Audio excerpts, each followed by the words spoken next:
Welcome back to my YouTube channel Andhra spicy food. ఇవాల్టి వీడియోలో నేను చేయబోయే రెసిపీ మునక్కాయ పప్పుచారును ఎలా ప్రిపేర్ చేయాలో చూపించబోతున్నాను. వీడియోని ఎక్కడా స్కిప్ చేయకుండా లాస్ట్ వరకు చూడండి. నా వీడియో నచ్చినట్లయితే ఒక లైక్ చేయడం మాత్రం మర్చిపోవద్దండి. ఇంకా ఎవరైనా నా ఛానల్ను సబ్స్క్రైబ్ చేసుకొని వాళ్ళుంటే తప్పకుండా సబ్స్క్రైబ్ చేసుకోండి. ఇక లేట్ ఎందుకు, మునక్కాయ పప్పుచారు ప్రిపేర్ చేద్దామా మరి.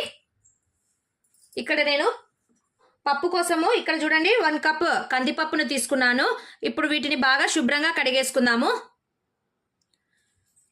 పప్పుచారు కోసం నేను ఇక్కడ 2 మీడియం సైజు టమోటాలను వేసేసుకుంటున్నానండి.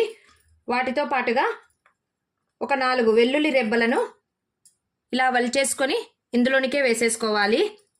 అలాగే ఇక్కడ 2 కరివేపాకు రెమ్మలను కూడా అలాగే వేసేసుకుంటున్నాను. చూడండి, ఇలా వేయడం వల్ల ఏమవుతుందంటే ఫ్లేవర్ బాగా వస్తుందండి పప్పులో. 1/2 స్పూన్ జీలకర్రను వేసేసుకోవాలి. అలాగే ఒక చిటికెడు పసుపును వేసేసుకుంటున్నానండి. ఇప్పుడు తగినంత వాటర్ పోసేసుకొని మనం వీటిని బాయిల్ చేసేసుకుందాము.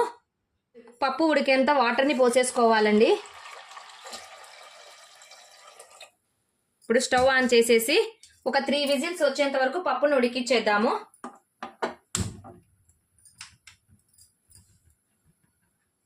ఈలో పప్పు ఉడికేలోపు నేను ఒక పెద్ద నిమ్మ సైజ్ అంతా చింతపండును నానబెట్టుకుంటున్నానండి. పప్పుచారులోకి చింతపండు రసం వేస్తేనే టేస్టీగా ఉంటుందండి. అందుకోసం అనేసి నేను చింతపండును నానేసుకుంటున్నాను.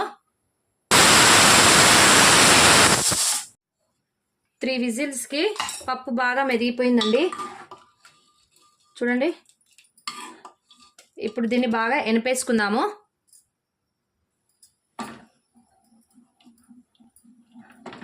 ఆల్రెడీ పప్పు చాలా మెదిగిపోయిందండి. మనం ఎక్కువగా వెనపాల్సిన అవసరం కూడా లేదు.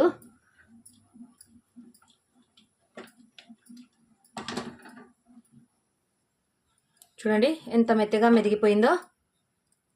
ఇప్పుడు ఇందులోనికి నేను ఫ్రెష్ కొత్తిమీరని వేసేసుకుంటున్నానండి. ఫ్రెష్ కొత్తిమీర వేయడం వల్ల పప్పుకు మంచి టేస్ట్ వస్తుంది. ఇప్పుడు మనం తినే కారాన్ని బట్టి మిర్చి పౌడర్ని యాడ్ చేసుకోవాలి.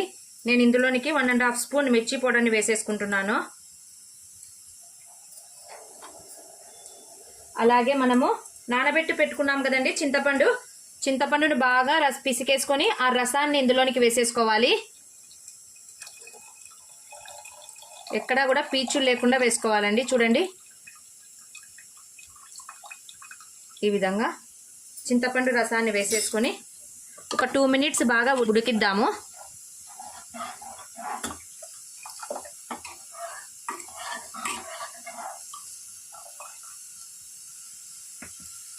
ఇప్పుడు మనం కట్ చేసి పెట్టుకున్నటువంటి మునక్కాయలను ఇందులోనికి వేసేసుకుంటున్నాను. ఒక పొంగు వచ్చేంత వరకు పప్పును బాగా ఉడికించాలండి.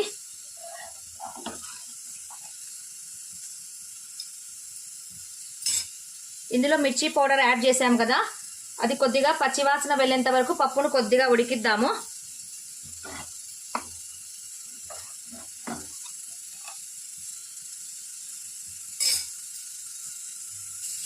పప్పుకు ఉడుకు స్టార్ట్ అయింది కదా, ఇప్పుడు ఇందులోనికి నేను సాల్ట్ని వేసేసుకుంటున్నాను. ఇప్పుడు వీటిలోనికి తగినంత వాటర్ని పోసేసుకోవాలండి. మనకు పప్పుచారు ఎంత కావాలో అంత వాటర్ని చూసుకొని పోసుకోండి. పప్పుచారు కాస్త పలుచుగా ఉంటేనే టేస్టీగా అనిపిస్తుందండి, మరీ ఎక్కువగా గట్టిగా ఉండకూడదు. చూడండి, ఈ క్వాంటిటీలో నేను వాటర్ని పోసేసుకున్నాను.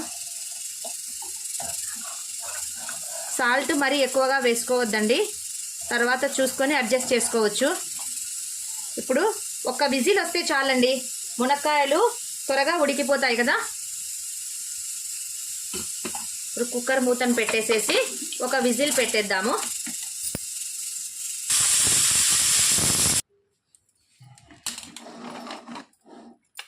చూడండి, పప్పుచారు బాగా ఉడికిపోయింది, మునక్కాయలు కూడా ఉడికిపోయాయండి. ఇప్పుడు పోపు పెట్టేసుకుందాము.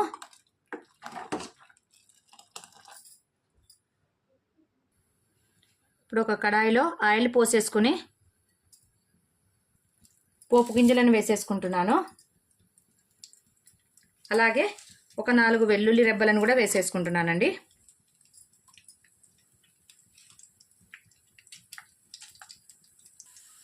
అలాగే కట్ చేసి పెట్టుకున్నటువంటి ఒక చిన్న సైజు ఆనియన్ని వేసేసి బ్రౌన్ కలర్ వచ్చేంత వరకు వేయించాలి.